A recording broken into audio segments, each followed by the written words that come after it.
Dia a todos. Vamos continuar o nosso estudo na carta de 1 de João, capítulo 2.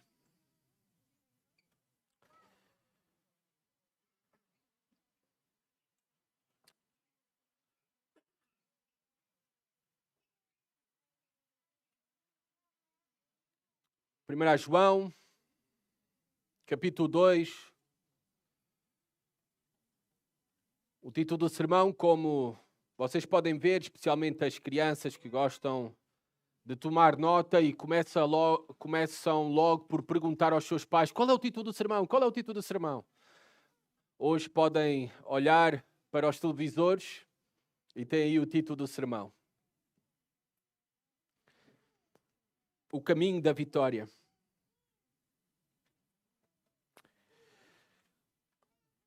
Basta uma simples observação natural, um conhecimento comum, simples a todos, de qualquer idade, dos mais pequenos até aos maiores. Podem conhecer, reconhecer que toda a árvore que tem a oportunidade de contemplar, ela começou primeiramente sendo uma pequena semente. Também, todos nós sabemos que a vida de todo homem, ela começa da mesma maneira, para todos. Não importa a tua história, não importa o quão rico tu és no presente ou não, o quão poderoso ou não és no presente, começa de igual maneira para todos nós, no ventre das nossas mães. E manifesta-se ao mundo, nos manifestamos ao mundo, num pequeno e frágil bebê. Um pequeno e frágil começo.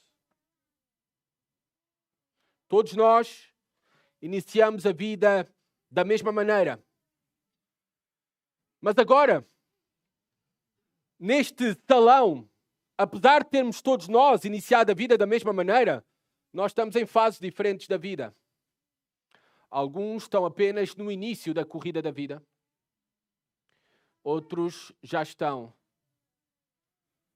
nos últimos metros da corrida desta vida. Há diferentes fases e estágios. Todos nós estamos aqui dentro deste mesmo salão, estão representados diferentes níveis de progressão, de crescimento. É assim também na vida cristã. Exatamente igual.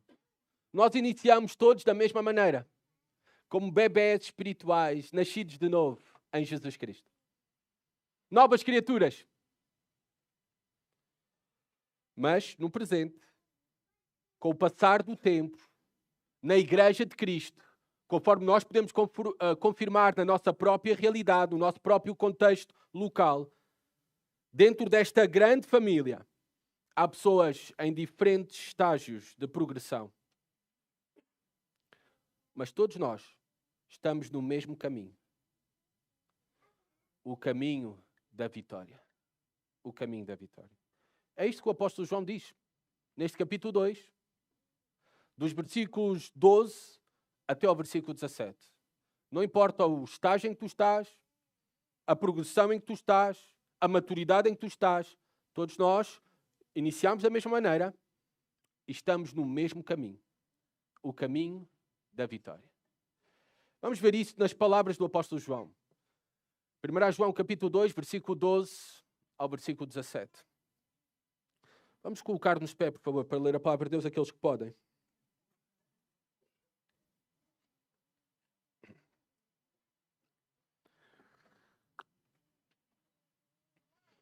Diz assim a palavra de Deus: Filhinhos, eu vos escrevo porque os vossos pecados são perdoados por amor do seu nome. Pais, eu vos escrevo porque conheceis aquele que é desde o princípio. Jovens, eu vos escrevo porque vencestes o maligno. Crianças, eu vos escrevi porque conheceis o Pai. Pais, eu vos escrevi porque conheceis aquele que é desde o princípio. Jovens, eu vos escrevi porque sois fortes e a palavra de Deus permanece em vós e já vencestes o maligno. Não ameis o mundo, nem o que nele há. Se alguém ama o mundo, o amor do Pai não está nele. Porque tudo o que há no mundo, o desejo da carne, o desejo dos olhos e o orgulho dos bens, ou, noutra tradução, literalmente, a soberba da vida, ela não vem do Pai, mas sim do mundo. Ora, o mundo passa, bem como os seus desejos, mas aquele que faz a vontade de Deus permanece para sempre. Podem sentar-se, obrigado.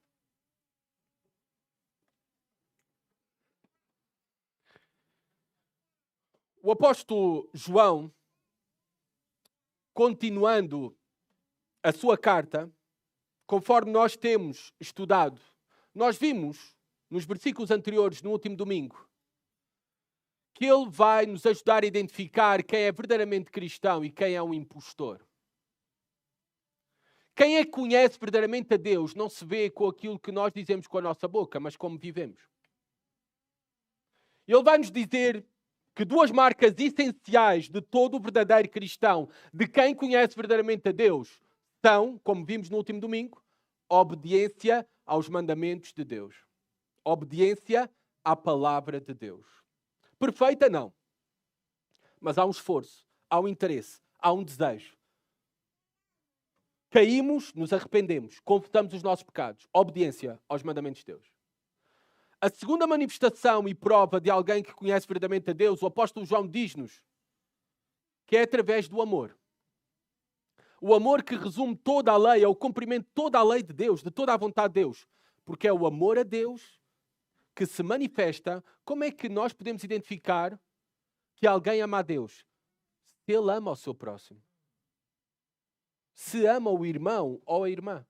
Então, para o apóstolo João é muito simples identificar um cristão e é possível saber se tu verdadeiramente conheces a Deus. Através desses dois testes, destas duas provas. Obediência e amor. O apóstolo João continua a escrever esta carta.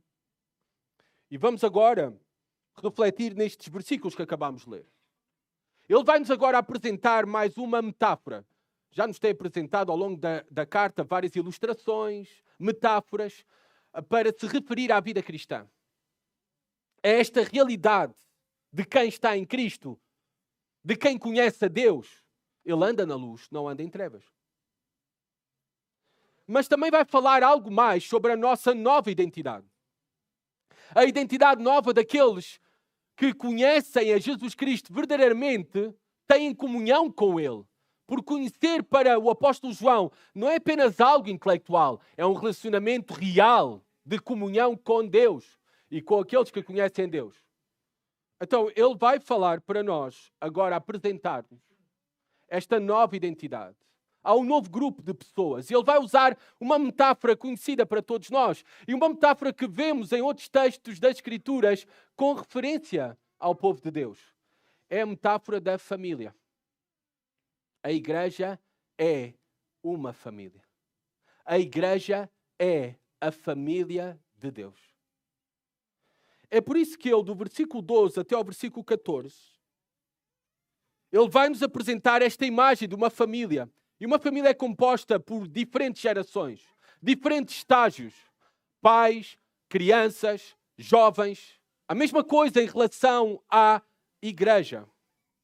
Primeiramente, o apóstolo João vai dizer, do versículo 12 até ao versículo 14, que o conhecimento de Deus se revela por pertencermos, sim, a uma família, temos uma nova identidade, pertencemos à família de Deus, e esta família de Deus é uma família vitoriosa.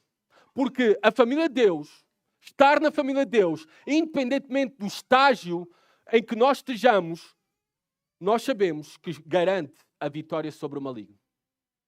Então, podemos resumir o ensino central e principal do apóstolo João, do versículo 12 ao 14, da seguinte maneira.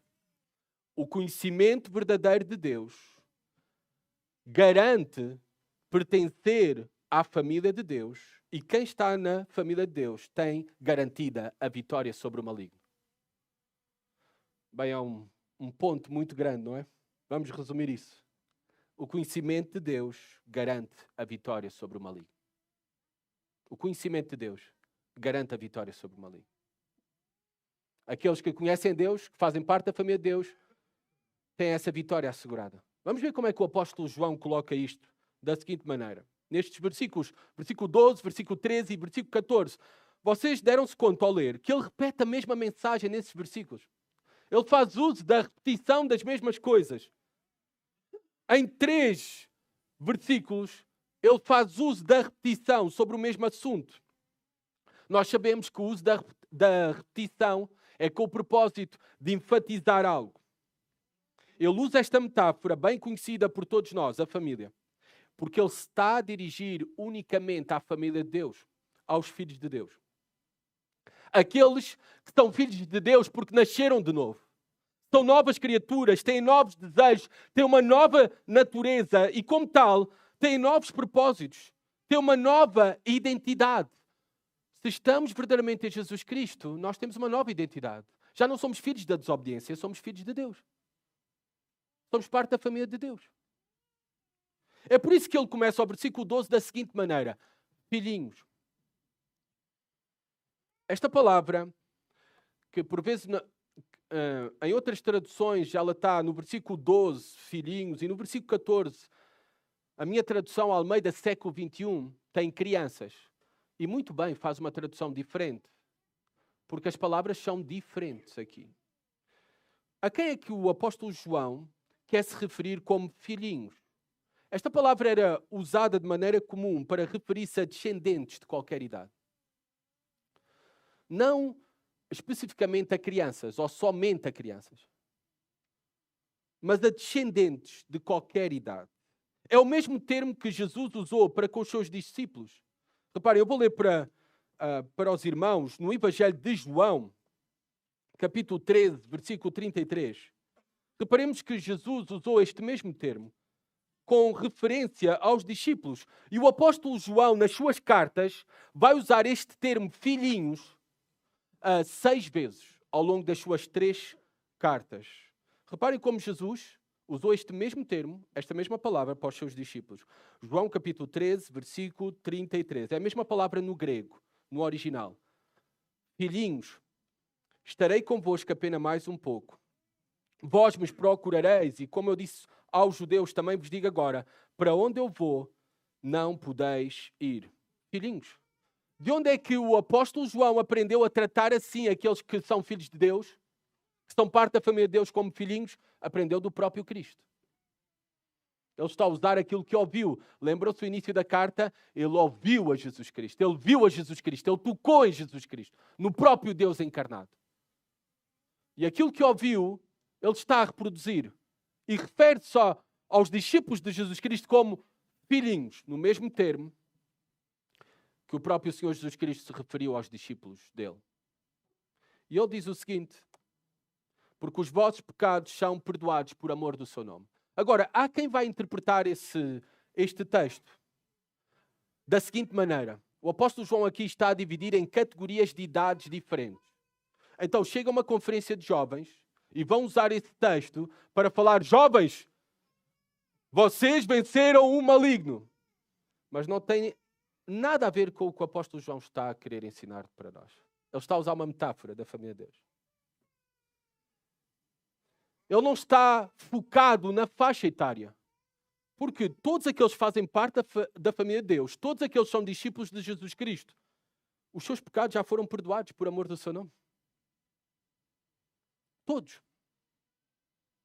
Todos nós que estamos em Jesus Cristo, que confessamos a Jesus Cristo como nosso Senhor e Salvador, que queremos unicamente para a nossa salvação, para o perdão dos nossos pecados, na pessoa e obra de Jesus Cristo, unicamente, nós já temos os nossos pecados perdoados. Nós já fomos reconciliados com Deus. E fomos não por méritos próprios. Não há nada de mérito em nós. Nós éramos miseráveis pecadores, filhos da desobediência, filhos da perdição. Mas através do favor e do amor de Deus por nós, Ele nos escolheu amar. Ele escolheu enviar o seu Filho para morrer no nosso lugar na cruz do Calvário, para pagar o preço pelos nossos pecados que nós não podíamos pagar, para a remissão dos nossos pecados e a nossa reconciliação com Ele para todo o sempre. Por amor do seu nome. Ele fez isso. Por amor do seu nome. E é por amor que Ele decidiu derramar sobre nós o seu amor, que nós obtemos o perdão de pecados. Não é por méritos a vida cristã. Não nascemos de novo porque somos melhores do que os que estão lá fora. Nós nascemos de novo unicamente porque fomos objetos, por pura graça, do amor de Deus em nosso favor. Pura graça. E olhem o que esse amor conquistou para nós. Nós sabemos que continuamos pecadores. Não somos perfeitos, a obra de Deus ainda não foi completa em nós, mas nós sabemos que somos pecadores perdoados. Não é algo maravilhoso saber que somos pecadores perdoados para todo sempre? Porque os vossos pecados são perdoados por amor do seu nome. E esta é uma realidade para cada filho de Deus, não importa a idade. Não importa quando iniciou a sua vida cristã, quando nasceu de novo. Esta é uma realidade para todos, de igual forma. O que nos dá o poder de sermos feitos filhos de Deus é o perdão dos nossos pecados. Unicamente obtemos o mesmo pela obra amorosa de Jesus na cruz do Calvário em nosso favor. Nós sabemos que essa é a única razão que nos garantiu o direito de sermos feitos filhos de Deus. E de sermos chamados filhos de Deus. E reconhecidos para todo o sempre como filhos de Deus. É por isso que nós estamos aqui para adorá-lo. Porque só Ele é digno de toda a glória. Por causa do seu grande amor, da sua grande graça, misericórdia e bondade estendida para nós, miseráveis pecadores. Que mesmo desfrutando do seu amor e o seu amor, tendo conhecido o seu amor e o seu amor sendo derramado em nós, mesmo assim, nós continuamos muitas vezes a preferir e a escolher o pecado, a sermos ingratos, a murmurar, a queixar-nos. Mas o seu amor é perfeito e completo em nós, em Jesus Cristo. É por isso que eu creio aqui, que o uso aqui de pais, jovens, crianças, conforme está aqui, é uma referência a diferentes estágios no nível de progressão da vida cristã. Não está a falar especificamente para uma faixa etária específica. Porque a realidade da comunhão com Cristo é real para todos. Não é só para uma determinada faixa etária. Reparem como ele faz isto nesta metáfora. Versículo 13, pais. Pais, eu vos escrevo porque conheceis aquele que é desde o princípio. Esta palavra que nós traduzimos como pais pode ser também traduzida como avós. É um termo que faz, obviamente, referência à maturidade. A maturidade pode envolver idade, mas não necessariamente. Idade não necessariamente é sinónimo de maturidade. Idade não necessariamente é sinónimo de maturidade. Isto se aplica também na vida cristã. Idade não é sinónimo de maturidade espiritual. Na família de Deus, há filhos maduros, que como são filhos maduros espiritualmente, têm crescido e progredido espiritualmente, têm sido aperfeiçoados na obediência aos mandamentos de Deus, têm manifestado o mesmo, isso é que é verdadeira maturidade espiritual. Eles se tornam para os demais dentro da família de Deus como os pais espirituais. Eles se tornam os pais espirituais e mães espirituais de muitos dentro da família de Deus. Eles se tornam os pais porque eles são dignos de imitação. O que é que faz um filho pequeno?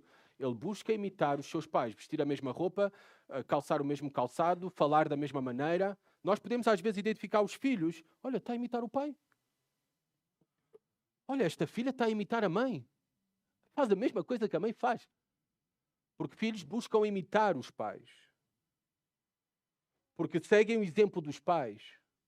Têm influência dos pais. Na família de Deus, também aqueles que são maduros espiritualmente, que mostram essa maturidade por meio da obediência aos mandamentos de Deus e o amor genuíno, verdadeiro a Deus, que se transforma e se revela, se expressa no amor em ação pelo irmão e irmã, eles são dignos de imitação.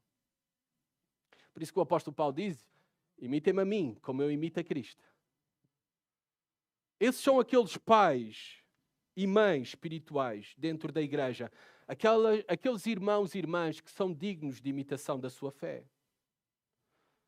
Aqueles homens que são dignos de imitar, aqueles esposos que são dignos de imitar pela maneira como nós vemos, conforme eles amam as suas famílias, amam as suas esposas, disciplinam os seus filhos. Aqueles homens e mulheres que são dignos de imitar por causa do seu envolvimento com as coisas do Reino de Deus. Como eles servem a igreja do Senhor, o povo de Deus. Aqueles homens e mulheres dignos de imitar esses pais maduros, espiritualmente falando, em que demonstram um espírito ensinável e humildade à imagem de Jesus Cristo. A estes, o apóstolo João diz, que estão neste estágio de maturidade, o apóstolo João diz o seguinte: Pais, eu vos escrevo porque conheceis aquele que é desde o princípio. Nós sabemos e já vimos aquele que é desde o princípio, aquele que é a fonte de todas as coisas. Por isso é aquele que é desde o princípio. Porque ele é a origem de todas as coisas. O criador de todas as coisas. O sustentador de todas as coisas. Nós sabemos a quem o apóstolo João se refere. Ao próprio Senhor Jesus Cristo. Vós o conheceis. E para João, conhecimento é sinónimo de comunhão. Um relacionamento real com Deus. Agora, esta é uma realidade de conhecer a Deus verdadeiramente. É uma realidade para pais, cristãos maduros espiritualmente, mas também imaduros. É uma realidade para todo cristão, independentemente da idade.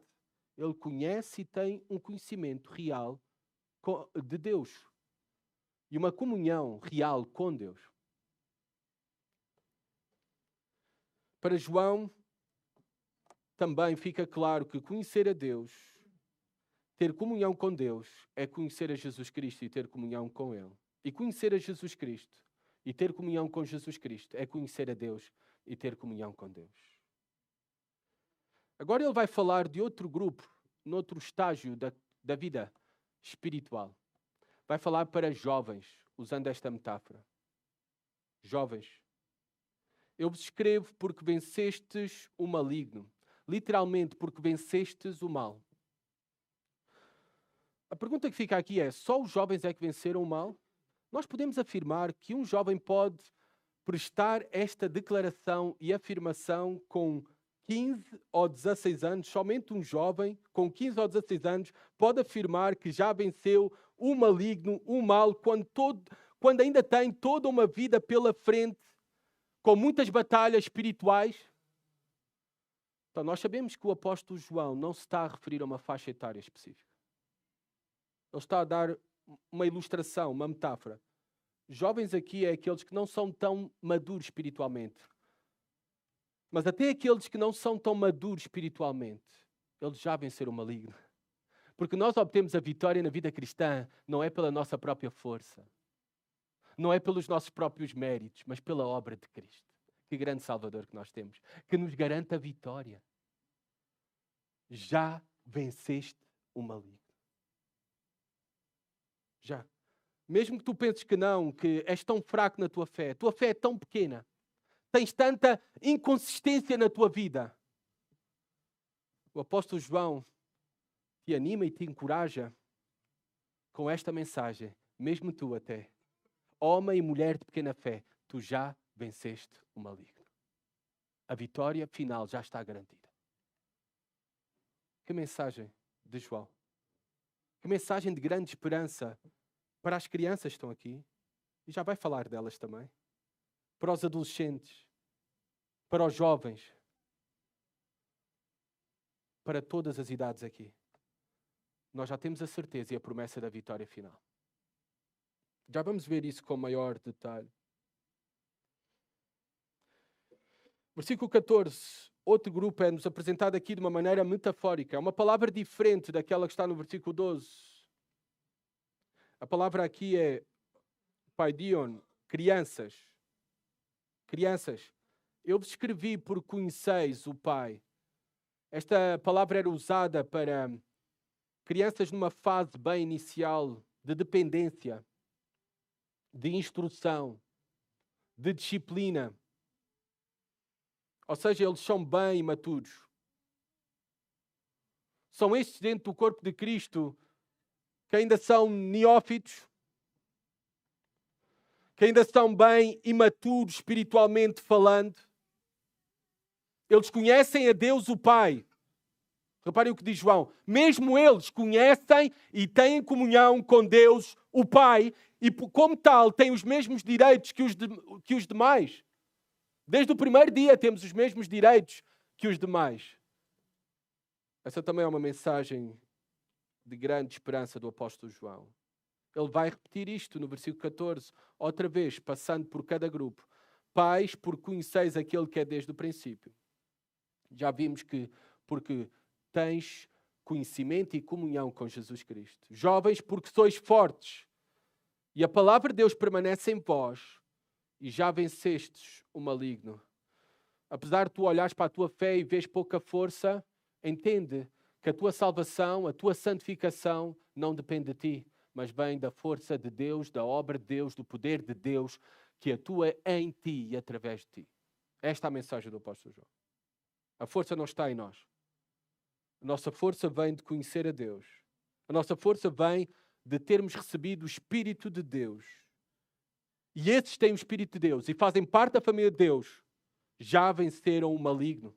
Já venceram o mal. E têm tudo o que necessita. Nós temos tudo o que necessitamos para ter poder e vitória sobre o pecado no presente. Por isso que o apóstolo João diz, mesmo vocês, jovens, mesmo até com a vossa imaturidade, vocês são fortes no Senhor. A palavra permanece em vocês. Isto tem a ver com obediência. Vocês podem obedecer à palavra de Deus, porque têm o Espírito de Deus, conhecem a Deus, têm comunhão com Deus. Têm o poder de Deus em vocês. E como tal, têm a promessa que já venceram o maligno. Essa é uma promessa para todos nós cristãos. Em Cristo nós somos mais que vencedores. Querem ver isto? Acompanhem-me, por favor, ao livro ou à carta de Romanos, aos Romanos. Capítulo 8. Carta aos Romanos, capítulo 8. Versículo 37 a 39, vamos ler.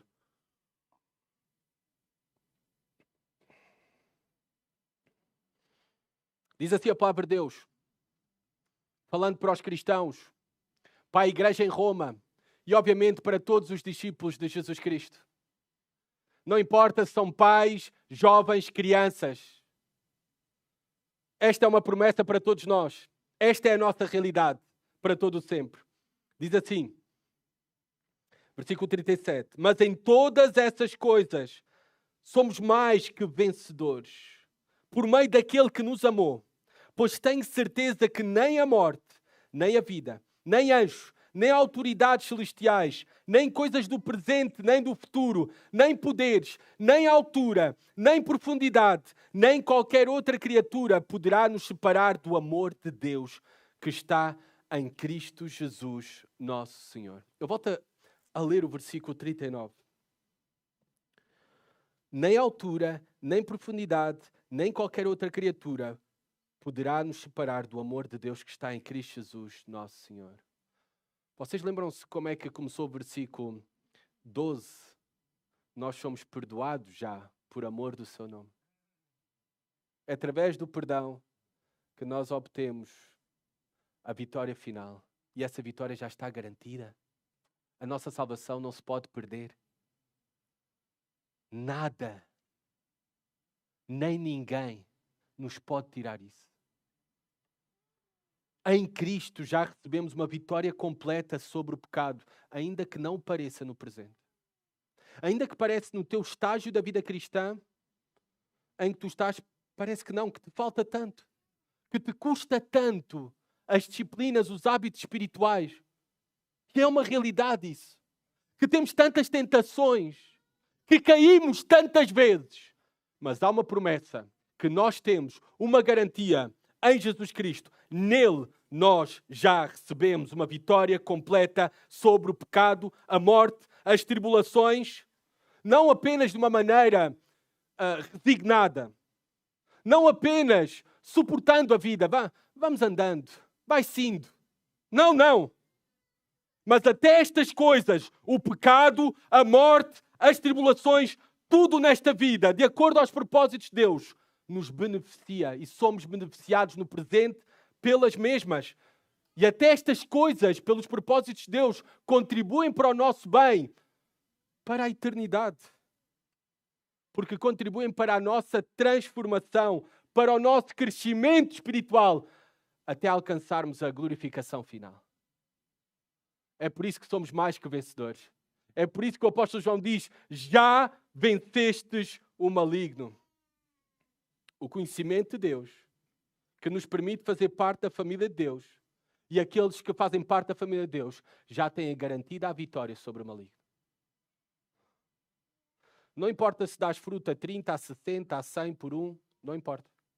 A vitória já está garantida. Que grande salvação que nós temos. Que maravilhoso Salvador, conforme acabamos de cantar.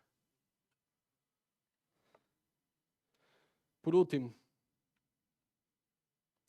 versículo 15 a 17, o apóstolo João vai acrescentar algo mais. Este conhecimento de Deus que nos faz obter a vitória no presente sobre o pecado, já é desfrutada no presente, ainda não de uma maneira perfeita, mas ela já está garantida. Ela já está prometida. Mas no presente podemos obter a vitória sobre o maligno. Nós temos o poder para não vivermos em pecado. Nós temos o poder para vivermos em obediência, em amor. As marcas do verdadeiro conhecimento de Deus. Este conhecimento de Deus que nos garante a vitória sobre o maligno e garante algo mais. O apóstolo João agora vai dizer do versículo 15 a 17. Este conhecimento de Deus, este relacionamento real e verdadeiro com Deus, aqueles que fazem parte da família de Deus, eles são gerados em santificação. O conhecimento de Deus produz santificação e permanência eterna. É isto que o apóstolo João diz nestas palavras. Vamos olhar com cuidado. Voltando ali a 1 João. Não ameis o mundo, versículo 15. Nem o que nele há. Se alguém ama o mundo, o amor do Pai não está nele. O que é o mundo aqui para o apóstolo João? O mundo é o quê? As árvores? O mundo é o trabalho? O mundo é as casas? É os carros? É as coisas materiais, visíveis? O que é o mundo para o apóstolo João? O contexto nos diz o que é o mundo. Reparem no versículo 16. Porque tudo o que há no mundo, o que é há no mundo então? O desejo da carne, o desejo dos olhos e o orgulho dos bens ou a soberba da vida, não vem do Pai, mas sim do mundo. Ou seja, o apóstolo João não se está a referir a coisas, mas está-se a referir a uma ordem, a um sistema, a crenças, a valores, a culturas, a filosofias. É isto que o apóstolo João se está a referir. Uma ordem de valores, de cultura, de crenças, de pensamentos, filosofias altamente e ferozmente contrárias a Deus e à sua vontade. É a esfera de domínio de Satanás. Este sistema. Ele não é tão visível para nós? O mundo é tão visível para nós? Um sistema, uma cultura, valores que são anti-Deus, que rejeitam a fé cristã, a vontade de Deus, que expulsam a Deus da sua cultura, da sociedade, das suas casas, das suas vidas, das suas ideias, dos seus pensamentos. É esse sistema que se opõe ferozmente a Deus. O apóstolo João está a dizer: não ameis o mundo, nem o que nele há. Porquê? Nós estamos no mundo. Nós estamos mergulhados no mundo, no meio desta geração corrompida e perversa, no meio desta cultura anti-Deus. Nós estamos no mundo. No entanto, o que o apóstolo João está a dizer é que nós devemos ser como... Vocês veem esta imagem, a água e o azeite que não se misturam? Apesar de estarem no mesmo recipiente, no mesmo copo, não se misturam. Bem, nós estamos no mundo, Mas aquilo que caracteriza verdadeiramente aqueles que conhecem a Deus é a separação do mundo. Separação destas crenças, desse sistema de valores, dessas prioridades, desses desejos que se opõem a Deus. Nós estamos no mundo, mas como o nosso Senhor Jesus Cristo disse, nós não somos do mundo. Reparem, eu vou ler para vocês no Evangelho de João. Estou a tentar somente usar o Evangelho de João, porque estamos a estudar as cartas do apóstolo João. Como ele apresenta para nós isto? Através de ficar aqui registada a oração de Jesus Cristo sobre os seus discípulos. João capítulo 17, eu vou ler para os irmãos, versículo 14 a 17. Reparem o que disse o nosso Senhor Jesus Cristo. Eu lhes dei a tua palavra, o mundo os odiou, pois não são do mundo, assim como eu também não sou. Não rogo que os tires do mundo, mas que os guardes do mal, que os guardes do maligno. Eles não são do mundo, assim como eu também não sou. Santifica-os na verdade. A tua palavra é a verdade. Reparem, o nosso Senhor Jesus Cristo a pedir por santificação dos seus discípulos. E santificação dos seus discípulos está relacionado com separação do mundo. Não nos misturamos, não andamos em união. Não ameis o mundo. Há um tipo de amor, há um tipo de devoção e afeição que Deus aborrece e condena. Este tipo de amor e afeição, devoção, é o amor às coisas do mundo, às coisas contrárias à sua vontade. Por vezes essas coisas até não são em si más. Dinheiro é apenas papel. Diplomas de estudos superiores, carreira de sucesso profissional, ter uma casa maior, um carro 0 quilómetros. Não há nada de errado em si nessas coisas. Não há nada pecaminoso em si em obter, alcançar e prosseguir essas coisas. Essas coisas não são más em si mesmo. Mas, se tu tiveres uma devoção, afeição e amor maior por essas coisas do que fazer a vontade de Deus, aí está o grande problema. Se estas coisas ocupam a prioridade do teu tempo, para não teres o teu tempo de comunhão com Deus, de leitura da palavra de Deus e oração, aí está um problema e um sinal que tu amas o mundo. Se tu, por exemplo, preferes assistir um jogo de futebol ou estar a jogar videojogos, em vez de, por exemplo, juntar-te aos teus irmãos para orar com eles e buscar a Deus no culto de oração, aí está uma demonstração que tu amas o mundo. Porque essas coisas têm uma afeição, uma devoção maior do que Deus. E as coisas espirituais, as coisas concernentes ao reino de Deus. Por exemplo, gastar para ti 15, 20 euros num restaurante é completamente aceitável e normal e até dizes, bem, é um excelente preço hoje em dia. Mas dar 15 euros para uma oferta para missões é um problema para ti? Aí está um sinal que tu amas mais as coisas do mundo do que as coisas espirituais concernentes ao reino de Deus e de acordo à vontade de Deus. Se tu não consegues deixar de ouvir certo tipo de música com conteúdo imoral, pagão, profano, e quem fala de música fala de filmes ou séries, aí está um sinal que tu amas o mundo. Amas as coisas do mundo. Se tu não evitas certos lugares onde se pratica a imoralidade a olhos vistos, onde esse ambiente em nada glorifica a Deus, e tu sabes a que referência de lugares eu estou a referir-me, ou se tu navegas nas páginas da internet ou nas tuas redes sociais desejando esses mesmos lugares e esse mesmo estilo de vida, aí está uma prova que tu amas o mundo. Se tu consegues identificar o teu amor por aquilo que há no mundo, e essas coisas têm uma devoção e afeição maior que as coisas espirituais. Sabem o que é que a Bíblia chama isso? Idolatria. Idolatria.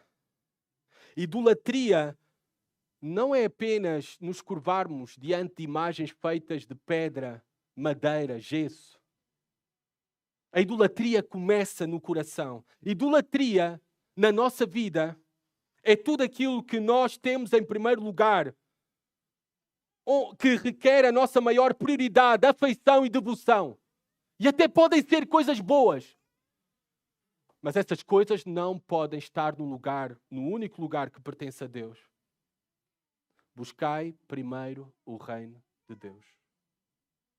Sabes o que é que Deus faz com ídolos ao longo das Escrituras? Ele os abomina e os destrói. E aquele que conhece verdadeiramente a Deus também deve abominar a idolatria dos nossos corações. Devemos abominar a idolatria dos nossos corações e destruir a mesma, arrancá-la com a ajuda do Senhor. Querem uma tarefa prática para saberes aquilo pelo qual tu és tentado à idolatria? Queres uma tarefa prática para poderes identificar quais são os ídolos no teu coração? Algo muito simples. Faz isto da seguinte maneira. Primeiramente, agarra numa folha em branco, numa caneta, e faz uma lista de todas as coisas que amas. Se amas a Deus, coloca lá nessa lista. Se amas a igreja, coloca lá. Se amas os teus pais, coloca lá. Se amas os teus filhos, coloca lá. O teu trabalho, o teu curso de faculdade, coloca tudo. Sporting, coloca tudo nessa lista. Depois, sabes o que é que começas a fazer? Agarra nessa lista e começa a remover, a apagar a riscar cada item. E pergunta-te sinceramente, como é que tu reages se isso desaparecer da tua vida? Como é que tu reagirias? O que é que tu sentirias se isso fosse removido da tua vida? Para aqueles que verdadeiramente conhecem Deus, por muito desconfortável que seja, só há um item que não pode ser removido dessa lista, e é Deus. Ele é tudo para nós. Ele é tudo para nós. Não ameis o mundo e o que há no mundo.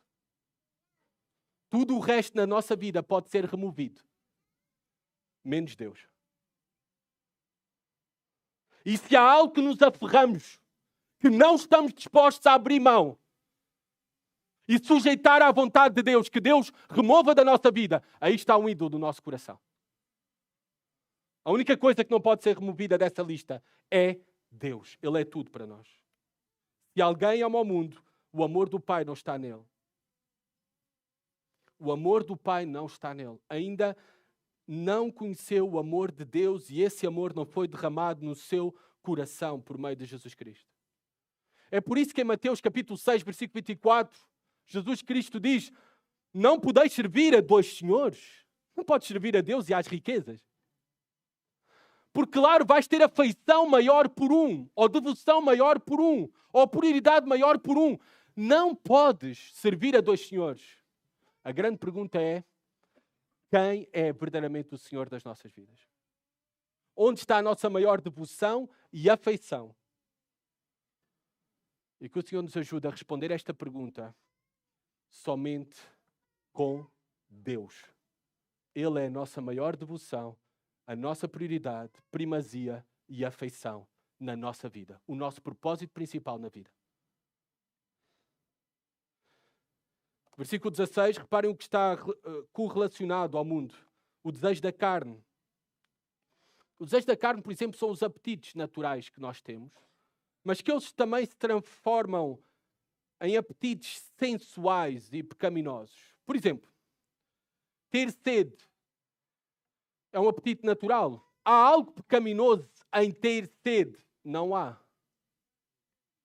Mas se nós usamos esse apetite de ter sede para virar em embriaguez, isso é pecaminoso.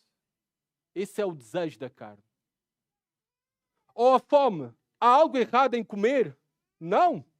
É bom comer. Deus nos dá esses desejos naturais para serem satisfeitos no presente. Mas cuidado quando usamos esses desejos naturais para a gula, que é pecaminosa a gula. É o pecado menos falado no meio batista.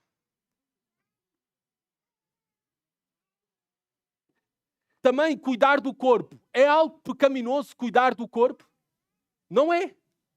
Devemos cuidar do corpo, ser bons mordomos do nosso corpo, descansar, uma alimentação correta, fazer prática de exercício físico, seria o ideal. Não há nada de errado, é bom. é saúde. Mas cuidado do corpo pode virar exibicionismo orgulhoso. E aí está o desejo da carne. Desejos naturais e até coisas boas que podem virar pecaminosas. Outro exemplo, o sexo. É um desejo natural que Deus nos deu. Ele é bom. De acordo aos propósitos de Deus, é algo maravilhoso. Mas fora da vontade de Deus, fora do casamento, ele é luxúria, é lascívia, é pecaminoso. Os desejos da carne. Aqueles que nós usamos, esses desejos naturais, de uma maneira contrária à vontade do Espírito de Deus, à vontade de Deus. Os desejos dos olhos. Olhos são uma criação incrível de Deus. É incrível. Realmente nenhuma tecnologia atual consegue reproduzir tudo aquilo que os nossos olhos fazem, realizam, de forma completa. Nenhuma tecnologia atual. É um privilégio que Deus nos dá, se nós estamos a ver e fazemos uso dos nossos olhos, é um privilégio que nós temos para o nosso deleite, para o nosso prazer, para apreciarmos tudo aquilo que o Senhor nos dá por meio da criação, desta criação. Mas, contudo, tal como os desejos naturais, nós podemos usar os nossos olhos de uma maneira pervertida, através de maus desejos. Esses maus desejos que se originam em nós por aquilo que nós vemos. É pelo ver que desejamos ter mais do que aquilo que Deus nos deu. E começa a insatisfação do nosso coração. É pelo ver que nós desejamos ter aquilo que não temos direito a ter, que não nos pertence. É pelo ver que nós andamos nas redes sociais a desejar ter a vida que o outro tem, por ciúmes e inveja. É pelo ver. O apóstolo João está a dizer para termos cuidado com os desejos dos olhos. Uma maneira de destruir relacionamentos numa igreja, sabem qual é a receita simples e fácil para destruir relacionamentos e dividir uma igreja? Ciúmes e inveja. E os ciúmes e inveja vêm através do ver. Começa aí. Ciúmes e inveja. É pelo ver, e reparem o que diz Provérbios, versículo 27 e 20, o inferno e o abismo nunca se fartam e os olhos do homem nunca se satisfazem. Se nós estamos a seguir o fascínio dos nossos olhos e queremos sempre mais através daquilo que vemos e buscamos mais, então nós nunca vamos chegar a um fim, nunca vai ser suficiente para nós, nunca serás satisfeito por essas coisas que tu vês, porque a nossa satisfação só está em Jesus Cristo. Só podemos encontrar em Jesus Cristo. Reparem, o apóstolo João diz, a soberba da vida, este orgulho dos bens. Claro, se desejamos, através dos nossos desejos naturais, carnais, que se transformam em carnais, fora da vontade de Deus, e se nós desejamos através dos olhos e vamos prosseguir essas coisas, quando alcançamos essas coisas, nós confundimos, e esta é a grande mentira do mundo hoje em dia. A grande mentira, o maior engano deste mundo é dizer-te que tu és aquilo que tu possuis. Isto é uma grande mentira. Nós não somos aquilo que possuímos. A grande mentira deste mundo é dizer-te que tu és alguém por causa dessas coisas que tu tens, por causa da tua carreira profissional. É isso que te faz alguém. Por causa de uma conta bancária recheada. É isso que te faz alguém. Por causa do teu status ou posição. Por causa do teu diploma de mestrado ou doutoramento. Se alcançares isso, é isso que te faz alguém. Por causa do teu número de seguidores nas redes sociais, no YouTube. É isso que te faz alguém com significado. Nada disso tu vais poder levar para a eternidade quando morreres. Nada disso. Não serve para nada na eternidade. No presente, Deus dá-nos estas coisas até. Abençoa. E em si mesmas não há nada de errado. Mas elas não têm nenhum valor na eternidade. Elas não definem o destino eterno de ninguém. Reparem o que diz o apóstolo João. Todo o desejo da carne, todo o desejo dos olhos, o orgulho dos bens não vem do Pai, mas sim do mundo. O mundo é contrário ao caráter e à vontade e aos desejos do Pai. E versículo 17, qual é a conclusão do apóstolo João? É a seguinte: ora, o mundo passa, bem como os seus desejos, mas aquele que faz a vontade de Deus permanece para sempre.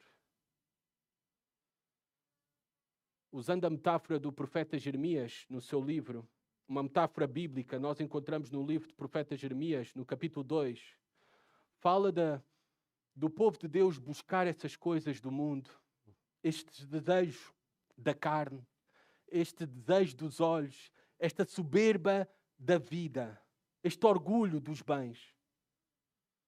Ali, no livro de Jeremias, no capítulo 2, se faz uma referência a estas coisas como cisternas rotas que não podem reter a água. Assim é a realidade das coisas terrenais e de tudo o que este mundo tem para oferecer. É passageiro, é perecível, é vão. É vão. Não podes levar nada material contigo. Nada. Nada. Nada disto, do desejo da carne, dos desejos dos olhos, do orgulho dos bens, da soberba de vida, nada disto pode satisfazer a tua alma. Apenas te vais dar conta que sempre vais querer mais, que nunca chegas ao fim, que queres sempre mais, estás insatisfeito e a única coisa que isso vai trazer à tua vida é desilusão e frustração. A verdadeira fonte de água viva para satisfazer as nossas almas é unicamente aquela que é oferecida em Jesus Cristo. Ele é a água viva. O mundo, o apóstolo João diz que está no caminho da destruição. Se está no caminho da destruição, não desperdiça a tua vida correndo e tendo maior devoção e afeição e consumindo a tua vida atrás destas coisas que são inúteis na eternidade. Inúteis. Que não terão nenhum lugar, nenhum espaço. Em contraste, o apóstolo João diz, mas aquele que faz a vontade de Deus permanece para sempre. Deus é permanente, Deus é imutável, Deus é eterno. Logo, quem conhece verdadeiramente a Deus faz a sua vontade. Logo, aquele que faz a sua vontade tem comunhão com Ele e terá essa comunhão para sempre de uma maneira imutável, permanente e eterna. Esta é a promessa. Nós não estamos cristãos, nós não estamos no caminho da destruição. O mundo sim. Nós cristãos estamos no caminho da vida eterna, da permanência para todo sempre. Um dia eu serei sepultado. Um dia eu serei esquecido neste mundo e pelos seus habitantes. Mas eu sei e nós sabemos, através das promessas que temos em Jesus Cristo, que nós estaremos mais vivos do que nunca e permaneceremos em comunhão eternamente com o nosso Senhor e Salvador Jesus Cristo, desfrutando de tudo aquilo que Deus reservou para todos os seus filhos, enquanto este mundo deixará de existir e tudo o que havia nele será esquecido por toda uma eternidade. Que final glorioso que nós temos. Estamos no caminho da vitória final. Há apenas dois caminhos. Há apenas dois fins. Há apenas dois destinos. A pergunta importante para tu responderes esta manhã: em que caminho tu estás? No caminho da destruição? Qual será o teu destino? A destruição ou a vida eterna? João diz-nos que nós podemos saber hoje qual é o nosso destino. Se conhecemos verdadeiramente a Deus, temos comunhão com Ele e podemos ter a segurança da permanência para todo o sempre, da vitória final. Mas tu não tens essa certeza? Então tu não podes ter esta esperança. Qual é o teu caminho? Qual é o destino? O teu destino. Corre para aquele que afirmou ser o único caminho, a verdade e a vida para ir ao Pai. Corre para Jesus Cristo. Abraça-o de todo o teu coração como Senhor. E isso se mostra através da obediência aos seus mandamentos. Abraça-o, confia nele como teu Salvador para o perdão dos teus pecados e a reconciliação com Deus para a comunhão eterna com Ele para todo o sempre. Em Jesus Cristo isso é oferecido. Nós vimos aqui que aqueles que têm comunhão com Deus, aqueles que estão no caminho da vitória, nós vimos que somos parte da família de Deus. Que privilégio é fazermos parte da família de Deus. Como toda a família, claro, a família de Deus também não é perfeita. A Igreja Batista da Ramada não é uma família perfeita. Mas a Igreja Batista da Ramada, cada um dos irmãos e irmãs que compõem esta família é a perfeita provisão de Deus para nós, de acordo à sua vontade. Todos nós necessitamos uns dos outros. E somos chamados também, todos nós, a sermos pai ou pais e mães dos outros. A servirmos os outros. Porque em tudo, em todas as coisas e em todos age o Senhor para completar a boa obra que começou em nós. Nós fomos separados para Deus desde o início. Agora devemos viver para os seus propósitos. Por isso a chamada do apóstolo João é para não desperdiçarmos as nossas vidas. E para o apóstolo João não desperdiçar as nossas vidas é viver uma vida marcada por separação e santificação. Essa é uma vida de vencedor. Essa é uma vida no caminho da vitória. Nós somos mais que vencedores em Jesus Cristo. A promessa da vitória do maligno, feita em Gênesis 3, capítulo 15, ela já foi cumprida em Jesus Cristo. Em João, capítulo 16, versículo 33, Jesus Cristo disse: eu venci o mundo, e se estamos nele, nós também podemos ter a certeza da vitória completa e final. Nós estamos do lado da vitória. Vocês viram projetada uma imagem durante todo o sermão? Vocês sabem qual é esta imagem? Essa imagem mostra um carvão de um lado e um diamante do outro. Ambos têm os mesmos elementos, mas são estruturas diferentes. O carvão é rico em carbono, mas é misturado com impurezas. É uma estrutura, como vocês podem ver, desorganizada, opaca, escura. Do outro lado, vocês podem ver o diamante, que é composto dos mesmos elementos do carvão. O diamante é quase 100% carbono puro. Uma estrutura cristalina, extremamente organizada. Um dos materiais mais duros da natureza, transparente e com alto brilho. A diferença entre o carvão e o diamante não está naquilo que são, mas em como os átomos de carbono estão organizados. Sob altíssima pressão e temperatura, o carbono pode cristalizar-se em diamante. Os diamantes, eles se formam nestas perfeitas condições.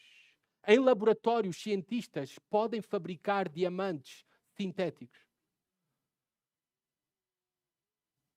Bem, pensemos na vida cristã. O Senhor está no laboratório, agarrando as nossas vidas, usando tudo de acordo aos seus propósitos. Estamos em diferentes estágios, mas Ele está a completar esta obra até aquele dia em que nos vai apresentar de uma maneira gloriosa, brilhante. É esta a grande obra que o Senhor está a fazer em nós, a produzir diamantes espirituais belos e brilhantes para todo o sempre, para a sua glória. É esta a confiança que nós temos. Que possamos nos alegrar com as promessas do nosso Deus, com a vitória que temos em Cristo e com tudo aquilo que Ele está a fazer nas nossas vidas. E uma das maneiras de mostrar a nossa gratidão é vivendo no presente, em santificação, em separação, em obediência e em amor. Oremos. Senhor, obrigado pela Tua palavra, obrigado pela obra maravilhosa de Cristo, Senhor, que nos alcançou, nos transformou, por essa boa obra que começaste, Senhor, e temos a promessa que Tu irás completar. Temos a promessa, Senhor, que seremos como diamantes, pedras preciosas, espirituais, belas e brilhantes para todo o sempre, para a tua glória, Senhor. Nós te louvamos já porque recebemos o perdão dos nossos pecados por meio de Jesus Cristo. Nós te louvamos porque continuas a trabalhar em nós por meio do teu Espírito, na santificação e separação. Nós te louvamos porque temos um destino final a este mundo. Este mundo passará, Senhor. Mas nós iremos permanecer eternamente contigo, Senhor. Belos e brilhantes, Senhor, para todo o sempre, Senhor. Louvado sejas tu. Que a nossa vida possa expressar verdadeira gratidão e adoração, Senhor, através da nossa obediência, através do nosso amor, através de não amarmos o mundo, mas vivendo de uma maneira separada, Senhor. E isto, Pai, para no presente já termos cada vez mais brilhantes para a tua glória. Pedimos isso no nome do Senhor Jesus. Amém.